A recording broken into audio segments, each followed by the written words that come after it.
Production funding for Flying Squirrels Insider is made possible in part by Clean water is one of our most valuable resources. Conserving it should be all of our responsibility. Remember every day to make every drop count. Wash full loads, take shorter showers, turn off your faucet. Water, use it wisely. Let's commit to conserve. and by Madarva, providing mobile vision and hearing screenings to prepare preschoolers for kindergarten.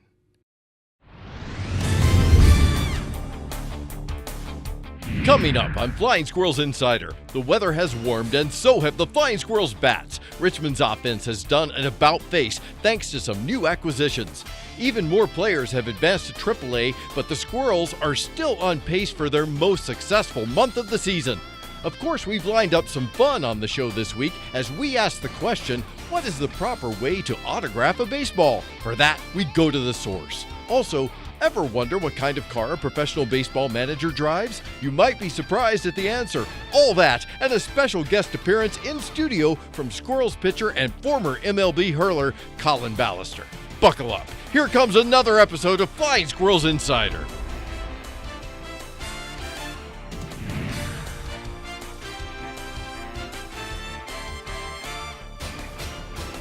And here we go again. Welcome back to Flying Squirrels Insider. I'm your host, Jay Burnham, soon to be joined by my broadcast partner, Sam Ravitch. We have a lot to get to on this episode. But first, we'd like to thank our partners, including Utility Buddy from the City of Richmond Department of Public Utilities. They make us aware of Richmond's stormwater utility. Help protect the environment by keeping streams and rivers clean. Visit richmond.gov/DPU and click Stormwater Utility. Also, a thanks to the folks at Madarva providing vision and hearing screenings to children about to enter kindergarten. For more information, you can visit Madarva.com. If you want to win free stuff, we will get it to you. You can text us throughout the show. Text FSI, scratch off the win at 63975. Mobile marketing services provided by Opt-in Technologies. Message and data rates may apply.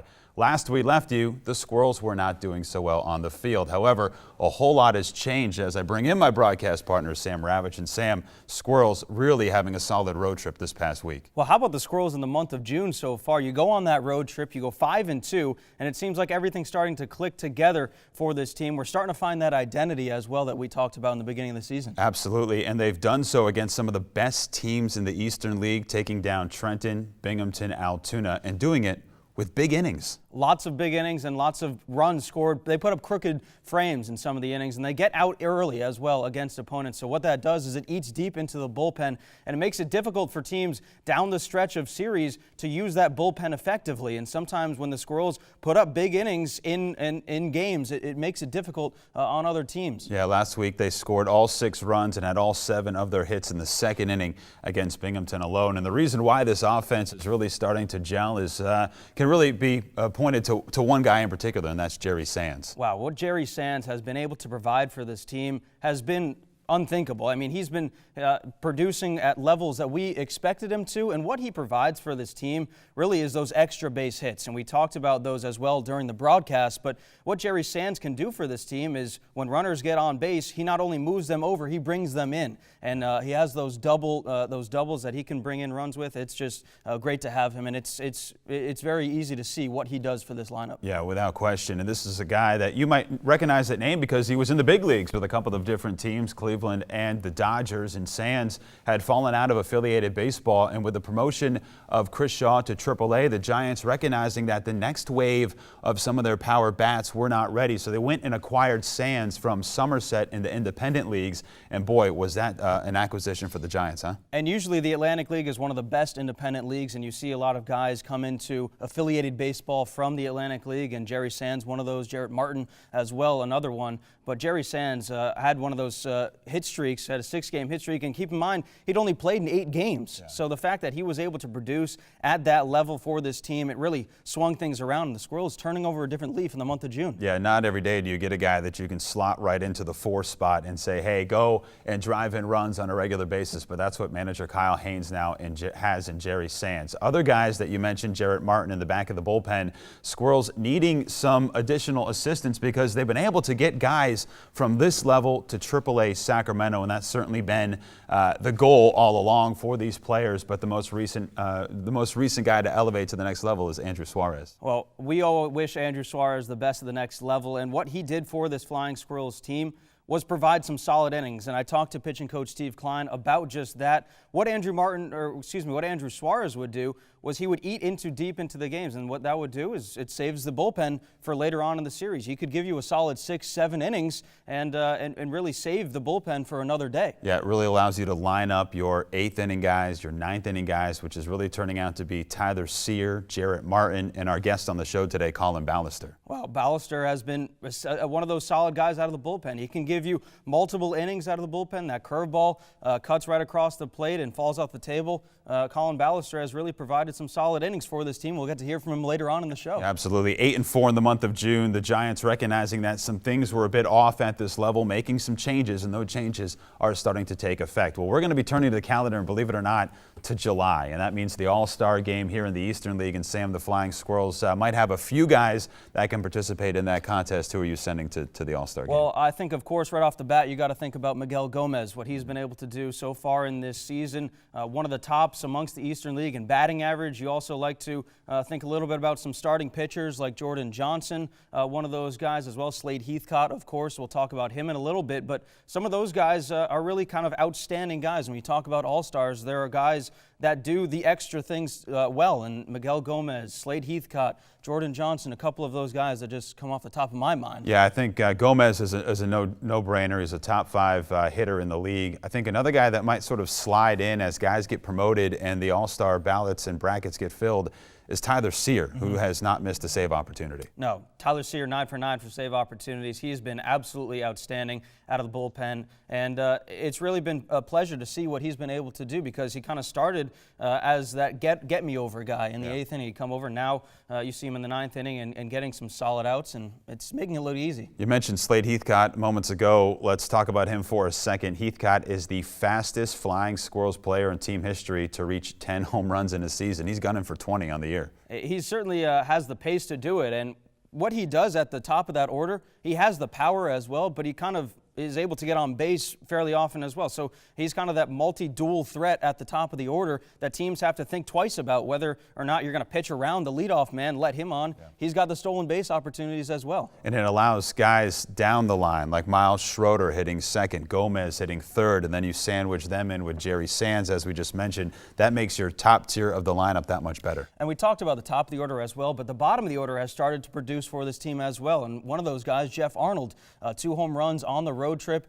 He's starting to come around, and with the bottom of the order, when they're producing, makes it a whole lot easier. Without question. Slade Heathcott is going to be in some fine company. The Squirrels have never had a player hit 20 home runs in the season. A record is 18. Mario Lisone and Jarrett Parker are in that category. Also, Adam Duvall had 17 here a few years ago. So those are some guys that you want to join in terms of the Flying Squirrels annals and say, hey, I'm up there with them. He's certainly on pace, and watching him take batting practice, it just sounds very different off the bat. And the velocity with which he swings the bat, it's amazing.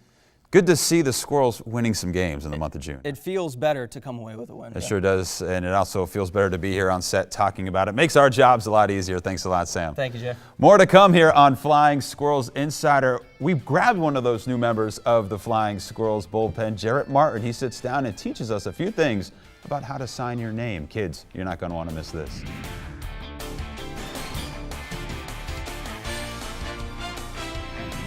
Well, you might not know this, but there's a bit of art into signing your name and autographing a baseball. I'm here with Flying Squirrels left-handed relief pitcher Jarret Martin. And Jarret, what's the first rule of signing a baseball?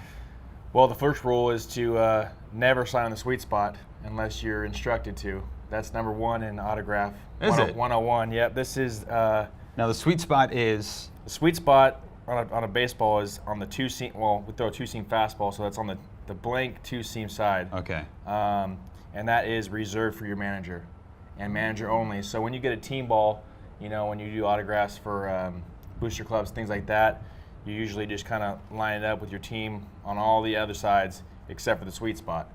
But when you're instructed to, you know, you always go. That's your ball. That's your ball. Jarret Martin. They want your autograph. And then you always make sure that the little manufacturer logo is on the bottom half. This one says China. Yep. You don't want it on top because then that's going to really look kind of gross. Okay. Upside down writing. So you want it there. Logo on the bottom, sign right across the 2 seam. You start to mess with it. You kind of take the big letters. Like for me, it's a J for Jarret. 1 T. With 1 T. Yeah. And then I make the 1 T, and then the M, and then the T, and then I kind of walk it out with the And that's your own brand. That's kind of your yeah, your you identity, kind of mess with right? it. Yeah. If anybody tells you that they didn't practice their autograph, They're they're definitely lying. lying to you. So Now, back in the day, you know, you look at some of the old autographs from Joe DiMaggio or Babe Ruth, and you can clearly identify who they are. But nowadays, you kind of have to squint sometimes to figure out who signed what. yeah, I mean, you definitely get to see a quality of autographs, and then you get to see just a scribble. I try to be more quality because I rather, you know, people see my name. Right. I take pride in, I guess, make it, what is it, legible? Yeah, So, But it can be tough if you got 300 people that it are is wanting your tough. autograph. You know, when yeah. when you walk out onto the foul line, you know, and you got a half hour before the game, and you have, you know, you have your super fans with, you know, binders full of cards. Binders full of cards. Yeah, binders. They have Yeah. like 12 of your card, yeah, right? Yeah. Every team, every card you've ever had, they have it, and they have multiples. So, and then you have your kids where you got to take care of them first. Yeah. So you try and sign whatever they have. They have shirts, tickets, you know, hats, whatever, their glove. Yeah. You know, No. they just want your name. I remember learning cursive as a kid, and my teachers told me, you won't amount to anything, you have to learn cursive. That's not true at all. It wasn't true then. It's certainly not true now. Is there a younger generation of kids who don't know cursive, you think? I don't think they teach it anymore. Yeah. I know schools back in Bakersfield, they just stopped teaching it. And then the sad thing is, I only know JARRETMARTIN. All right, so let's actually sign one of these. I think Okay. you've got your Sharpie, right? Sharpies, Plan B for baseballs. Okay, Sharpies. Sharpies are for baseball cards. Okay. Because it's way easier to write on the smooth surface with a Sharpie and not with the ballpoint pen. So if you're telling a kid out there who wants to get autographs Yep. at a baseball game, maybe bring both?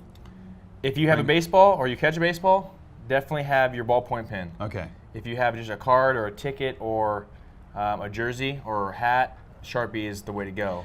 But the leather on the baseball just takes the ink off the ballpoint pen way better. So, Jarret Martin, can you please sign the sweet spot on my baseball? I can do that.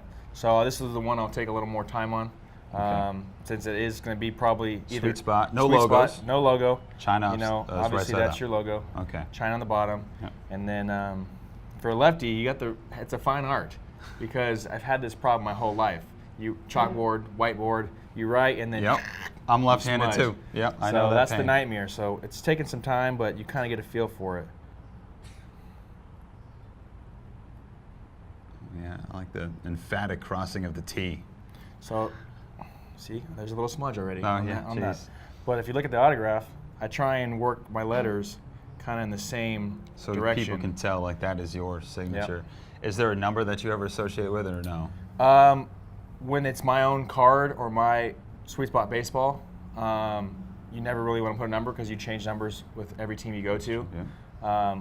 But for a team set, baseball, souvenir, a lot of fans want, hey, this is a team ball, so they can go by and look at the smudges, but you find the number, and then you go to the roster, and then you know who's who. So I have some autographs from 2 current and 1 former Squirrel. I want to see. I know it's going to be tough for you because you're new to the team. Right. I want to see if you can identify these. All right. Do my best. Okay. Here we go. Now there's a number there. I think. There is a number. Did I have it See upside? that- Did I have it upside down? No, they. All right. See, number one problem is the freaking China is Right, on the that's sweet not a spot. good sign then, so huh? this baseball's a defect right away. That's not a collector's item. No, not a collector's item, definitely. I have no You've guess. thrown to him. No. This is Eliezer Zambrano. All right. Jeez. Close. You had it. Okay. Now, Now it makes sense, yeah. I guess this is also, hey, this is also a defect. Signed on the China spot. Can you get any guess as to what that one might be? Gosh. He's on dang. his way to Sacramento. Suarez. Yeah, Suarez, yeah. Okay. Kind of, right? Well, I there's guess? the S. Okay, yeah. Yeah, I can see it. Okay. I don't know. Yeah. All right, last one. Last one here. This is a former flying squirrel. You might not even know him. No idea, probably. Yeah. I'll give it a shot, though. This is a Kyle. Yeah. Um, That is a Crick? Kyle Crick. Kyle Crick. You got it. See, I appreciate the K's. See, he threw the K on His there. are a little so- more rounded than yours. Yours is more Sharp. jagged, like its own font. Yeah, That's the Jarret Martin font that's right it there. right there. You can guess that though, I think. Yeah, I think so. Yeah. See, I like to spread it out. A lot of guys blend them together, which is a little tougher. Yeah. I want to have that gap, so you know that's my first, that's my last. That's the way I sign everything. Can I have this one? That's all yours. All right, great. Yeah, I you now got the have sweet spot. I got the Jarret Martin sweet spot baseball. Thanks for doing That's that. it. And here we are on FSI Field with Flying Squirrels relief pitcher Collin Balester. And Collin, thanks for being here today, man. No problem. Pleasure to be here. Let's talk a little bit about your path and how you have arrived with the Giants and with the Flying Squirrels. Tell us a little bit about how you actually got here this year. Yeah, I mean, I started this year with Detroit Tigers in spring training, and at the end of the camp didn't work out, got released. Was at home for a month and kind of called some teams, and Giants were one of them. Went out for a tryout in Arizona, threw well, and I got signed and was extended for about a month, and then came here. Threw well is a little bit of an understatement, and we saw you come out in your first couple outings and you're throwing into the mid-90s with a devastating curveball. Folks might not know this about you, but you did pitch in the big leagues with the Washington Nationals. Do you feel as though you're the same pitcher now as you were then? Yeah, I mean, people like my family's asked me like, hey, what's the difference between Right. this year and years past? And I said, you know, for me this year, I've been able to throw my curveball, you know, whenever I needed it. You know, 2-0, 3-0, you know, 1-0. Before it's more of a put-out pitch, but here, you know, with the aggressiveness of the hitters in this league, you got to be able to show something early, you know, off speed to kind of get them off your fastball. And you know, everyone can hit a fastball in this league, and, Right. and all the leagues up. So for me, I was able to kind of throw that for a strike. In years past, I wasn't able to kind of command it for a strike. So I think this year it's been a lot different, and I'm excited to see where it goes from here. I think now I'm able to get outs on a consistent basis, you know, and I'm just excited to see where it goes. Yeah, absolutely. That curveball has been a put-out pitch for you. And it's funny to think that the different leagues have different types of hitters, and you have to approach them differently. Yeah, I mean, everyone wants to get to the big leagues, so I feel like they feel like if they don't get a good pitch in the first couple pitches, then they feel like they're in a hole and they can't, you know, get a hit. So I feel like they want to get that first or second pitch and crush it, and they've been able to do it. You know, they're good hitters in this league. You just got to be able to be aggressive and know that your stuff's better than them, and just kind of, yeah, you know, that's what I do. I just try to go after them as hard as I can.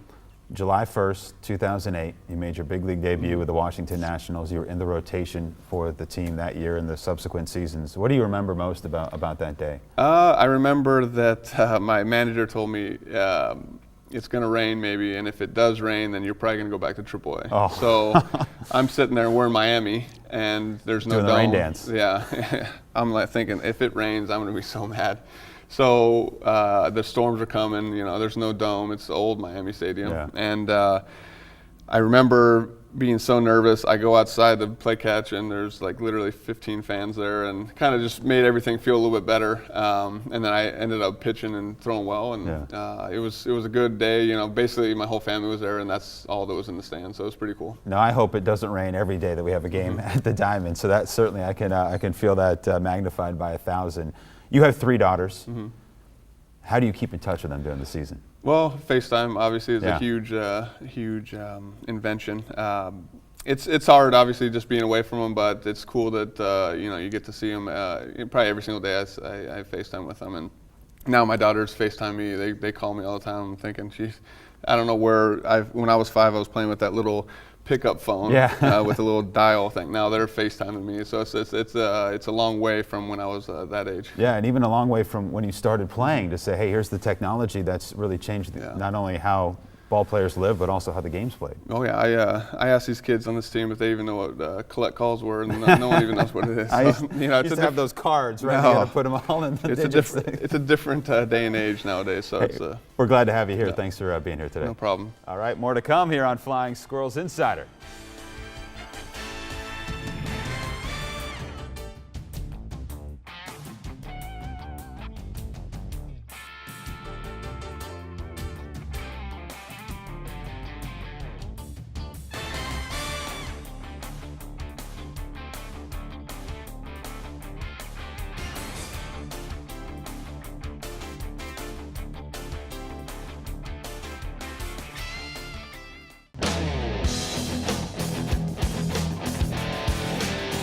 So what kind of car is this? 2012 Camaro SS. This is an automatic L99 V8 and 400 horsepower. And when you're needing to hit that passing gear on the freeway, as soon as you touch the pedal, I mean, it's there available, and you're up to speed wherever you want to go as fast as you can. Basically, I used my salary off my first year managing to put onto this as a down payment. Treat yourself. I did, yeah. I always loved the first generation Camaro, the 1967 through 69. That one is either not reliable enough to be an everyday car, or it is too expensive to use as an everyday car. Does this have some of the same look and features and feel as that car in the late 60s? Yeah, I mean, they definitely tried to put some elements into it. You got the shark fins here. Those were originally on the 67, 68, 69. The Mustang and the Challenger both went kind of closer to retro than the Camaro did, but I thought they did it right, where it's got some retro look to it, to the first generation, but yet it's its own car and unique. Have you always been a car guy at all, or? Yeah, ever since I was a little kid, I love muscle cars in general. I love the American muscle cars. What was the first car you ever owned? It was actually a truck, 1993 GMC Sierra, red. And then after that, I had an Oldsmobile Alero for 12 years, something like that, 10 years. I can't remember, 10 or 12 years, and I traded the Oldsmobile Alero in for this. All right, so you've come a long way. Yeah, it didn't put very much of a dent in the price of this, trading the Alero in. What's the fastest you've driven? 70 miles an hour on the Okay, freeway. all right, That's as fast as I went. Sometimes I get to 70 a little quicker than most cars. All right. All right, Ainsley, thanks for taking us through this tour. It's a pretty unique car. Yeah, I definitely enjoy it. I love it. Ever since I saw it, I wanted it, and it's a joy having it. You know, I don't see many of these in baseball. Hey! Nope. Nice car, Hainsey. I love it. Oh, thanks, Sam. Appreciate it. This guy. If you thought that car was nice, wait till next week where you see my 71 Volkswagen Karmann Ghia. Okay, here at FSI Field, I've got Collin Balester. The Squirrels have been trying to hold runners a little bit and prevent stolen bases this season. And Collin, I want to take us through a couple of different things here. First, what you're doing with nobody on base, you sort of have the freedom to deliver the pitch how you want, right? Yeah, I mean, with no one on base, you go with what's called the wind-up, and it's just your typical, rock and go up and pitch. There's no one on base. Doesn't matter how slow you are. A lot of people have different stuff and of ways of going about it. And then, obviously, once someone gets on base. Well, let's put somebody on base. It doesn't happen often against you, but we're going to say Sam Ravitch got an infield base hit, and he's on first attempting to steal second. You want to be quick to the plate. Show us a couple of techniques that you utilize to keep him close to the bag. Yeah, perfect. And if Sam was on base, I wouldn't be so quick or so worried about being quick. But if it was someone faster, you know the base stealers. You go over the scouting reports. You know who's quick, who's not. If the catcher's on base, no offense to catchers, but they're not super quick, so you could be a little bit more modified. But you want to come set up here, and what you're trying to do is just mess up their timing. So the holds is a huge thing. If you could hold for 3 seconds and then pitch, next time you get the ball, you hold for 1 second and pitch, and the next time you hold for 4 seconds and step off. As long as you can mess up his timing, because they're going off timing. They want to go. They're getting antsy out there. If you're holding, they don't know what to do. It messes up their timing. Yeah, and so they're trying to read sort of some of the patterns that you might have. Yeah. So you need to kind of vary those patterns from pitch to pitch. Yes, definitely. It's if you can mess up their timing, that's great. And then, when you do throw, you want to be, a little quicker to the plate. You want to do a modified, if there's a guy in second base and he's not going to steal, you could come up and go. But with a guy in first, you might want to be a little modified leg kick. That's what we say. And it's just something to be quicker to the plate. You want to be within, 1.1, 1.3, right around there. 1.1 or 1.3 seconds. Seconds to the plate, so that you give the catcher a chance to throw him out at second base. Well, let's put Sam on second base here. Fluke incident, stolen base. And you showed that look before where you just have a couple of different looks backwards. Yeah, I mean, it's a thing where you're just trying to mess up his timing there too, because at third base it's a lot easier, believe it or not, to steal, because pitchers get in a mode of looking once, throw. If you get in that pattern, if it's a good base stealer, they'll take it all the time. So what you want to do is just, you come set, look, 1, 2, 3 even sometimes, and it kind of gets him leaning a little bit. You could do an inside move type of thing, pick him off at second. You could really do anything you want, but then sometimes you'll just come set, don't even look at second, throw it. It messes up the hitter and as well as the base runner. I thought you said something interesting earlier before we started filming, where when you're holding, you're not the one that should be anxious. You're in control here. You determine what the outcome is of the situation. Yes, no doubt. It's one of those things where a lot of guys aren't good at it. They hold and they just want to go to the plate, and that's where you get in trouble with a lot of stolen bases. All right, Sam, we'll leave you on second base. You got stranded there. Collin, thanks a lot for being here today. No problem. All right, that'll wrap it up here for the WCBE studios. For our buddy Collin Balester, Sam Ravitch, the whole crew, big thanks to Bryant Dameron. Until next time, my name's Jay Burnham saying so long, everybody. And then you go this way, and then you put the dot. You tell me I've been signing my name wrong. I'm pretty sure. I mean, that looks like I don't know what that is. I would consider you a chicken scratch autograph. That's what I would consider. Look at that thing. Yeah, my first autograph, I think, looked just like this. I did my full, little kid cursive here, and then connect every letter. Here you go, man. Right there with the R, and then I.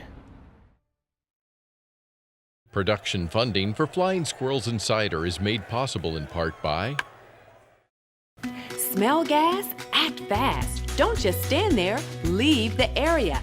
Get out. Go where the smell is no longer present and call 911. Making you aware, keeping you safe. We're Richmond's Natural Gas Safety Awareness Program. and by Madarva, providing mobile vision and hearing screenings to prepare preschoolers for kindergarten.